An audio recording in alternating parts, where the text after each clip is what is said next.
Hello, this is Justin Williams with the Wolfpacker Podcast. I'm joined today, as always, by co-host Matt Carter. And today we have a very special episode for you. We're going to talk a little bit about the NC State men's basketball non-conference schedule that was released this past week. All 11 non-conference opponents are now known, on record, official, everything's signed, all the contracts, all that good stuff. So we're going to talk about what the non-conference slate's going to be looking like for the Wolfpack this upcoming 21-22 season. But before we dive into that, we can address the elephant in the room. Clearly, you see that I have a different background. I look at like I'm in a rather empty apartment. That's because I moved to San Francisco last weekend to start an exciting new career opportunity as a television news writer for the CBS Bay Area news network here. But luckily, thanks to the folks at Komen Publishing and thanks to my colleague, Matt Carter, they like to keep me around and they're going to have me keep talking about NC State sports as long as you guys keep listening. So I will be around. I will still be hosting these podcasts alongside Matt, and you'll still be hearing more from me about NC State sports, and hopefully I'll be able to contribute some written stories here from time to time in the magazine on the site. But Matt, good to see. I don't actually see you because I'm not actually hosting this podcast. So again, for the listeners and viewers at home, please excuse if we have any technical difficulties here. I'm typically the producer as well, but our friend Chris Miller at Komen Publishing is helping us out with production here. So thank you to Chris for helping us out with this. But Matt, how does the new apartment look? I know it looks pretty bare, but hopefully, at least the light looks okay in here. What do you think? I have no idea. I can't see it. Okay, fair enough. Well, you can't see me. I can't see you. So we're just talking. This is like a legitimate podcast. This is the first time I can't see your beautiful face. So anyways, Matt, I will FaceTime you. I trust your interior decorating skills. I'm sure you will have it up to par in no time, and that you'll be able to afford the finest furniture that San Francisco has to offer. Oh, that's definitely not the case. The furniture out here can get very expensive. I mean, so I moved out here with my girlfriend, my partner. She's also successful in business, so big help there. She's able to split the high cost of living here in the Bay Area, but we were able to get a nice apartment, and I'm going to give her all the credit on the interior design skills. I'm just along for the ride, giving her the thumbs up when she's looking for all this furniture. Is this good? Is this good? She always gets my signature. So I'm just the guy, moving the boxes up to the apartment. And I mean, I'm useless when it comes to setting up furniture too. So I'm really just a body to transport these big boxes as they come in. But Matt, hopefully things are okay in Raleigh without me. Hope you've gotten through your first week without your buddy Justin there. Okay so far. I survived. Yeah. So I mean, it's hard. I look over here and I see an empty desk, empty chair, and it brings a tear to my eye. I say that with almost sincerity. Well, I hope that I didn't make it worse by sending you pictures of me at the Giants-Mets game earlier this week at Oracle Park, which if you haven't made it out to Oracle Park, MLB fans, baseball fans, sports fans in general, you got to make it out because it is a beautiful ballpark and it was a beautiful day. Unfortunately, the Giants lost. The Mets were able to win in extra innings. But you know what? When you're not working and when you're at a baseball game at 1:30 in the afternoon, it doesn't matter what happens. It's a good day. But one last thing on the move. Thank you for everyone on the message boards, on Twitter, all the messages that I've received. Super kind. I mean, everybody's so nice. And I just want to say thank you to everyone that has passed along a message to me, has reached out to me. It means a lot. This has been a huge move in my life. So really, it feels great to know that there is just all the support waiting back for me in Raleigh, in North Carolina. And I hope to be back soon for the holidays. But Matt, let's go ahead and jump into some NC State sports, and we can put away our tissues and stop the sob story here. Let's talk Wolfpack basketball, which we haven't done in a good while now because football seems to be dominating our radar right now. We're 10 days away today, Monday, August 23rd, from the season opener for NC State football against South Florida in Carter Finley Stadium next Thursday night. So obviously football is on our minds, but there was a good bit of news on the basketball front in terms of the non-conference schedule being released. We've already got some stories up on the Wolfpacker.com. Matt, I liked your story. You did a two-parter earlier this week ranking NC State's non-conference opponents 1 to 11. So I just want to talk a little bit about, what your initial impression was of the schedule release. We kind of, in the day of Twitter, John Rothstein pretty much has half of the non-conference slate released before the schools ever do. So we were getting these waves of information over the past several months, but we finally have it all in front of us, and we've talked a little bit about it off the air, Matt, but I'm just curious to know your thoughts on just first impression on this 11-game non-conference slate. I use the word smart over and over to describe it. I think it's a smart non-conference schedule, and it's going to be a challenging one. Don't get me wrong. And this is a tricky. Tricky is another good word that might be able to describe it, because you look at some of the, obviously Purdue, Oklahoma State on the neutral court, they kind of stand out, but I don't know if the average fan probably has an appreciation for a couple of the last two games that were revealed were Colgate and Wright State at home. We already knew about Louisiana Tech at home and the game against Richmond in Charlotte. Those four games in particular, they may lack brand appeal. They're probably not teams that are going to jump off the traditional radar. But I'm telling you, if they live up to expectations on paper, are four quality games for NC State. And one being on the neutral court, that one being Richmond, it's almost certain to be at least a quad two. And if they get top 50 net, which is not out of the question given what they have coming back, it could be a quad one on a neutral court. And those other three games are almost certain to be borderline quad two at worst at home. And honestly, all four of their teams could be in the NCAA tournament. That's not out of the question. Of course, Colgate and Wright State are probably going to have to win that tournament. Louisiana Tech may as well. But they're all strong contenders in their respective conferences. And then, Nebraska with a couple of quality additions. That wasn't a game NC State scheduled. It was scheduled for them in the Big Ten Challenge. But that's a sneaky game at home. And even some of the lesser opponents, like Texas Southern, they won their conference tournament last year. So to me, it's refreshing because a few years ago, when NC State famously missed the NCAA tournament in Kevin Keatts' second year, I remember preseason, I went and analyzed where the non-conference opponents were predicted to finish in their respective conferences, and it was very, very sobering. And I put it on the message board as a frank warning that this is not a good non-conference schedule. It was just not a good schedule. It ended up being, I believe, dead last in non-conference strength of schedule under the old RPI formula. This one has a chance to be a top 50, I think, schedule nationally. But you never know. Obviously, how things look on paper very rarely turn out to be reality in both football and basketball. But on paper, it looked like a smart, albeit tricky schedule, because there are a lot of opportunities for NC State to trip up in this non-conference schedule. I will agree with you that some of these games are smart. I don't think I'm as optimistic about the non-conference slate as you are. Just my initial impression is that this non-conference schedule lacks, a blockbuster game. You have that in the Purdue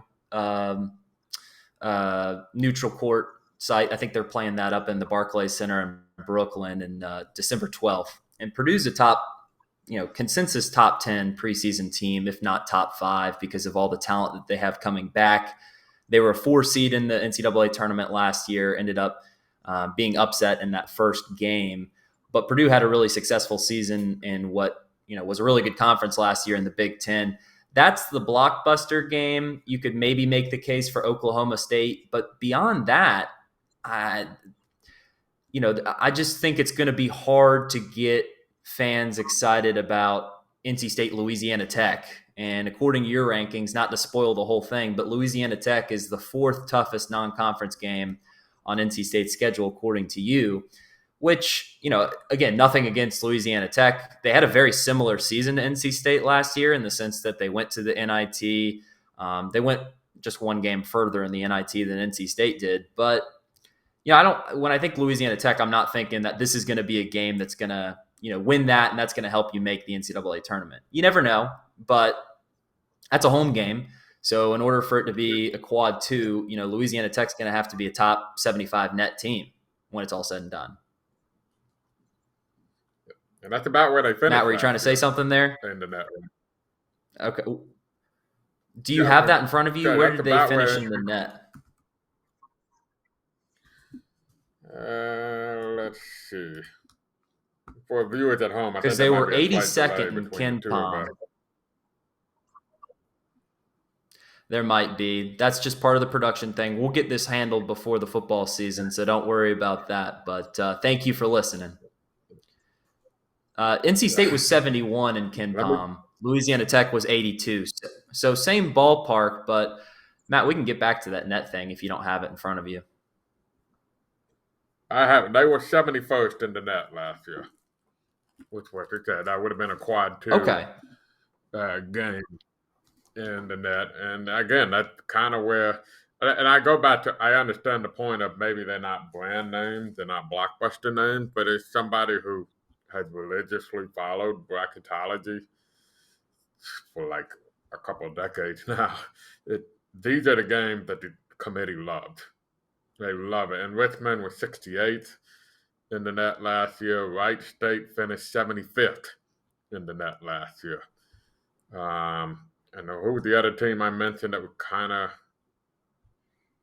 in that round? Colgate was a tricky situation because of the schedule. Yeah, they were 30th in the net last year. But that's tricky. That's a bit misleading because they only played the Patriot League. But they gave Arkansas a good game. And here's the thing. Every single one of those teams should be better this year. And so that's the thing. You ask Louisiana Tech, 3rd place in the NIT. They beat Colorado State in the 3rd place game, who beat NC State. They had 4 double-digit scores last year. 3 of them are back.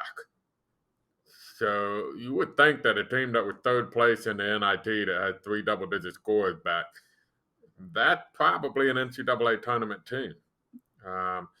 Colgate, as we mentioned, they were a 14 seed in the NCAA tournament. They jumped out to a 14-point lead on Arkansas before losing that game.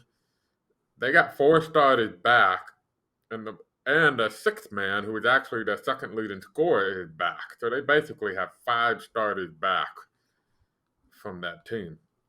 Wright State, you look at them, they lost the Conference Player of the Year, but they got that 4 next leading scorers back from that team. And then you look at Richmond, I believe they had 5 double-digit scorers on their team last year, and 4 of them are back. So I get where they're not the brand name, and people are going to say, "Oh, Louisiana Tech." I'm telling you, but if they live up to what they do on paper, it's going to look like a quality win if NC State pulled it off. Yeah, we'll see. And some of this is just opportunity, right? It's not like it's so easy for NC State to go out and say, we want to play 7 Power 5 opponents of our 11 non-conference games.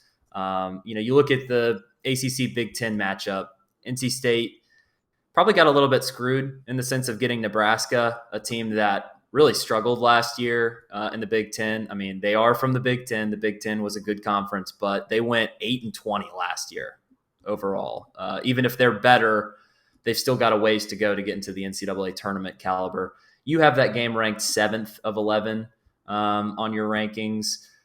You would hope typically in a normal year that you'd get your Big Ten ACC Challenge opponent maybe a little bit higher than that. Although NC State does get Purdue from the Big Ten in a separate game. So, that's Purdue and Oklahoma State are the real games that I have circled, sitting here in August. Oklahoma State's interesting in the sense that, of course, everyone knows they lose the number 1 pick of the 2021 NBA draft, Cade Cunningham, who led the Cowboys to the Big 12 conference championship game and took them to the NCAA tournament, where they ran into the Cinderella team, Oregon State, and were bounced early in the first weekend of the tournament. But granted, that team was a dark horse candidate to go on and win the national championship because they had the best player in the country. He's gone now, but they do have basically everyone else back. So the Cowboys should be a pretty good team, and one that I would expect will be able to make the NCAA tournament. But we're sitting here talking about these smart scheduled games, Matt, and it's reminding me of Arkansas last year, the situation that they had. And I'm not saying that NC State's going to be as successful as Arkansas was last season. Arkansas has taken itself to a whole new level as a program. They're really doing some great things there right now, and they were a 3 seed in the NCAA tournament last year. So it's not apples to apples, but if you look at Arkansas's non-conference schedule and their pathway in the NCAA tournament, they ended up having to play Colgate in the first round, the 14 seed Colgate, which Colgate had them down in that first half.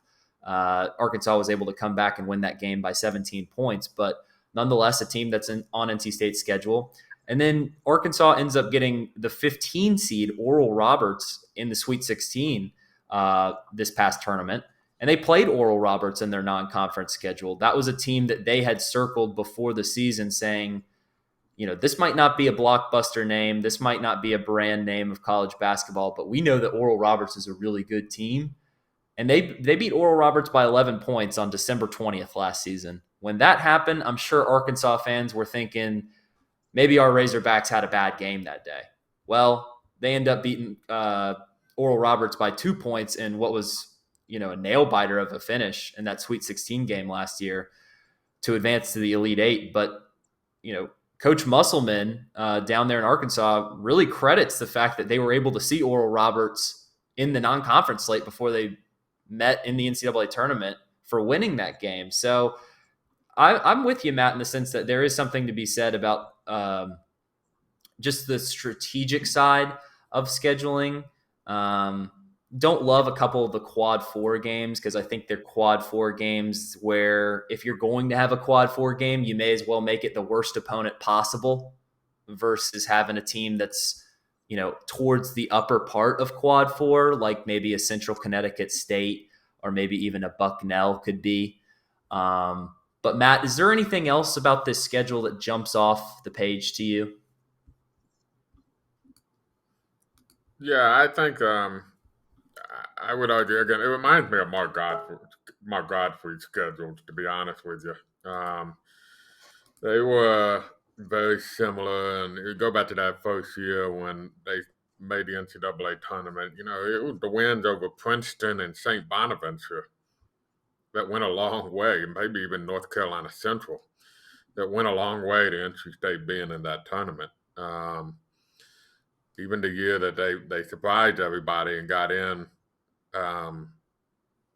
against St. Louis. There were some other games like UNC Greensboro and et cetera that they played that year that got them into the tournament. So I put back a little bit on the quad 4 thing because just how it works, I think, with just in terms of net rankings, they still value the playing. Texas Southern, for instance, will probably be a quad 4, but you'd rather play a quad 4 who's a 190 than one that's a 350 because that makes a dramatic difference in your net and in your strength of schedule. And to me, you stay away from the 300s with a 20-foot pole. That was what Mark Gottfried once was talking about, how You just try to stay away from those teams as much as humanly possible. I do think, finances probably played a role in some of these games. You look at Texas Southern non-conference schedule. It's clear they're trying to raise some money by playing every Power 5 team that they could find. Bethune-Cookman obviously probably needs some money, and right now they don't even have a basketball team roster on their website, so I don't know how they're doing this year. But so Not a good we've got a sign. couple of those, but yeah, I just think it's a good.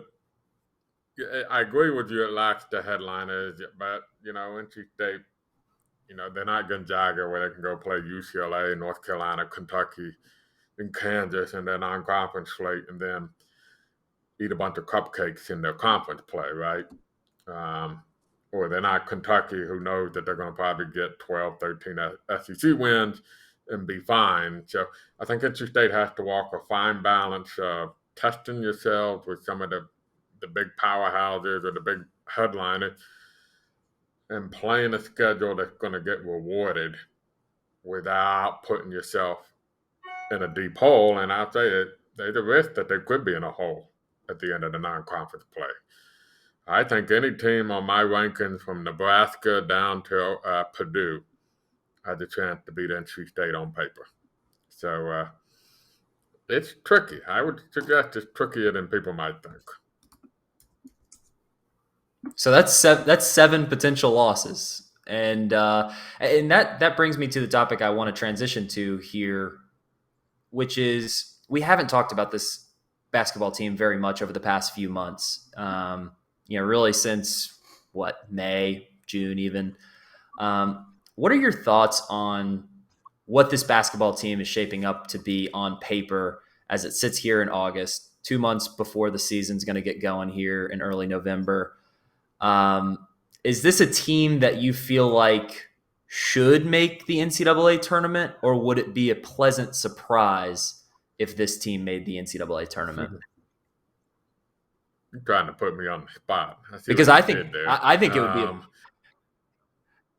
I'll answer first if I'm putting you on the spot. I'll share my thoughts, but I want to hear yours, Matt. Here's what I think. This is basically when I thought about it the other day, and with the exception of losing Thunderbolt, it's basically the same team and Shaquille Moore.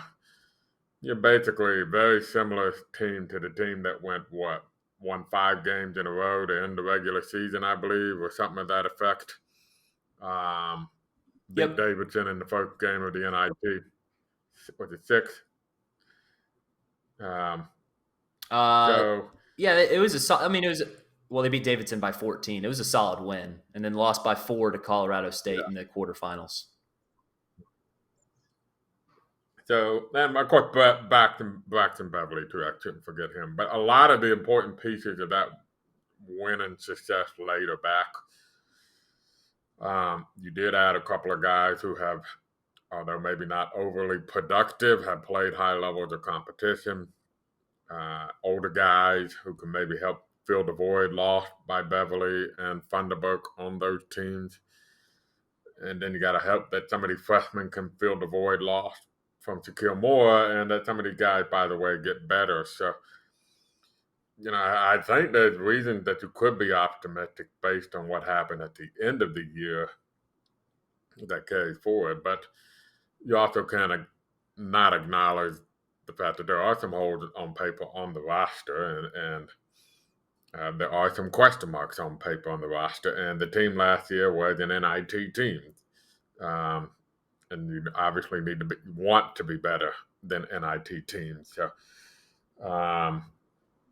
that some question, I think it's just another. It just falls in line with what a lot of NC State teams have been lately, which is right in the middle of the pack of the ACC on paper. There are 15 ACC teams. I think I saw where John Rothstein had them 9th, maybe in the ACC. I suspect that's about where most prognosticators and preseason predictions will put them. And that's the equivalent Mm-hmm. of being a fringy NCAA team type of team. Yeah, it seems about right to me. I mean, on paper, sitting here in August, this team looks like a NIT team with upside to me. A team that Mm. there's just so many questions, and I think it comes down to how much better will Cam Hayes and Darion Sebron be this year. If those two guys played their best basketball when NC State was playing its best basketball at the end of last regular season, that 5-game win streak going into the ACC tournament, the Pack had, frankly, a lackluster performance against Syracuse and Greensboro, went on to the NIT, looked very impressive against Davidson, and then just basically got kind of out strategized by Colorado State. Colorado State just mucked up that game, and that was just not, NC State wasn't interested in playing that way.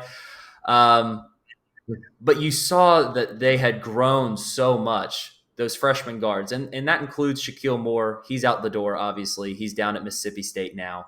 But when you look at Cam Hayes and Darion Sebron specifically, they had grown so much from November to March and what they were able to do in an ACC basketball game.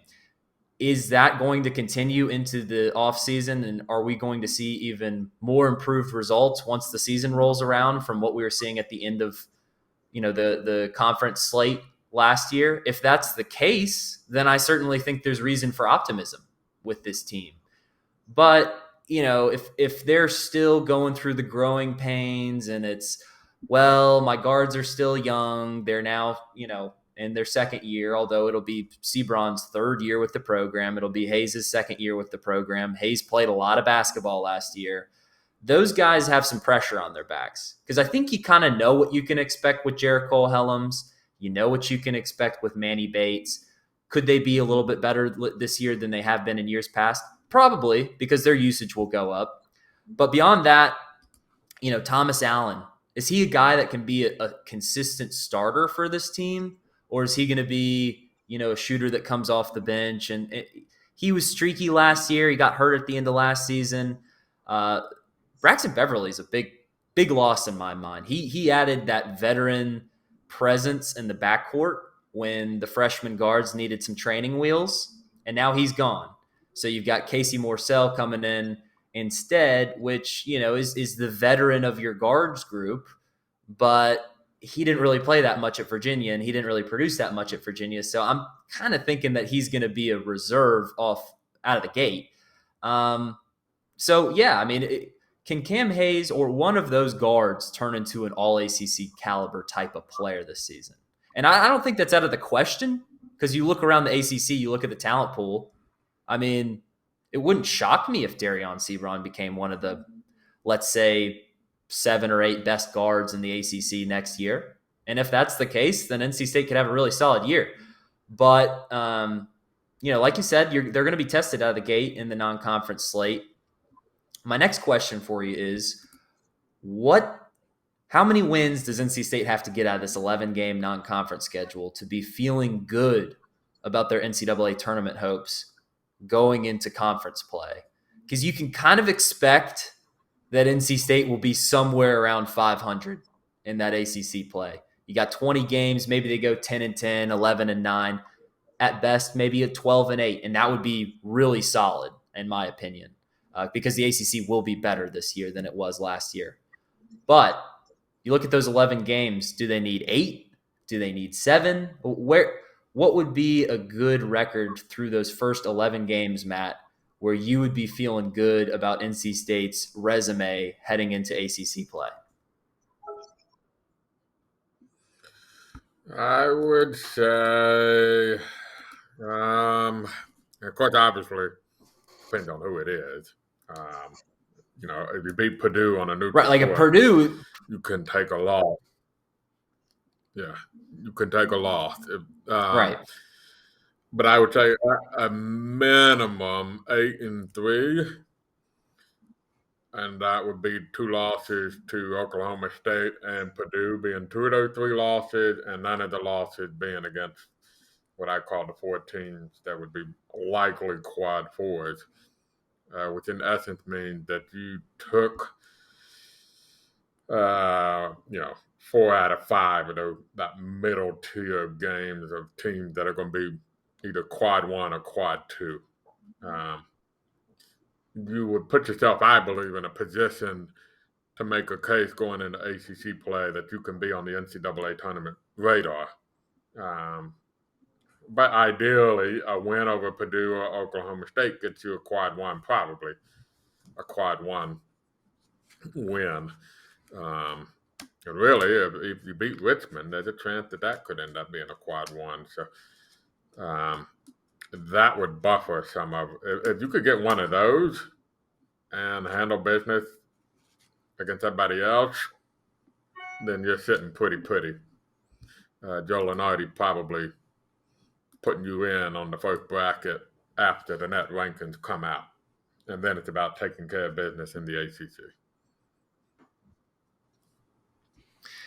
Well, to your point about beyond Nebraska, you've got 7 games of this 11-game slate that you think NC State could get knocked off in, realistically. But beyond Purdue, I mean, NC State will be a heavy underdog against Purdue. Purdue will be a top 5 team. They've got NBA talent on that team. On paper, they are a better team than NC State. But beyond Purdue, the rest are all winnable games for NC State. I mean, I still have my doubts about Oklahoma State without Cade Cunningham, even though I know they were a good team. Basketball is one of those sports where you can have one phenomenal athlete and that individual can make you a really good team on his or her own. But, we'll just see. I'm kind of thinking 8-3 as well would make you feel good, because I think, maybe you split Oklahoma State, Richmond, and then you probably have to account for maybe one more disappointment. You got to keep in mind that the non-conference schedule was very short last year. This year, 11 games, non-conference upsets happen. So, one that maybe we're not expecting now, and then maybe they go 1-2 against those top 3 teams that you have ranked in that non-conference schedule. And I think NC State would be looking pretty good in terms of their NCAA resume, heading into the conference slate. Last thing here, Matt, before we sign off on this inaugural remote podcast here that we're doing. And again, thank you to the listeners and viewers at home for watching us. Please remember to subscribe, rate, and review this podcast wherever you listen to us. We're on the Apple Podcast app, Spotify, Google Play, everywhere you listen to podcasts. Plus, you can always watch us on our YouTube channel. And please subscribe to our YouTube channel. We're really trying to get to 1,000 subscribers here before the football season. We got 10 days to do it. We're going to do a few social media blasts, and I think we can get over the hump. But we really need your help. If you are an avid listener of this show, please subscribe to us via podcast form. Please subscribe to our YouTube channel. The last thing here, Matt, while I've been gone this past week, what have I missed in NC State football? Any new developments? What's the excitement, the feeling of excitement in Raleigh right now as we're 10 days away from NC State USF 2021 college football season kicking off? Well, as we were podcasting, South Florida named their starting quarterback, which just starts making this stuff very real. And ironically, the guy they named could be a familiar name to a lot of NC State fans. If fans want to go back to the famous Reggie Gillespie game against UNC in 2018, the starting quarterback for UNC was a freshman named Cade Fortin.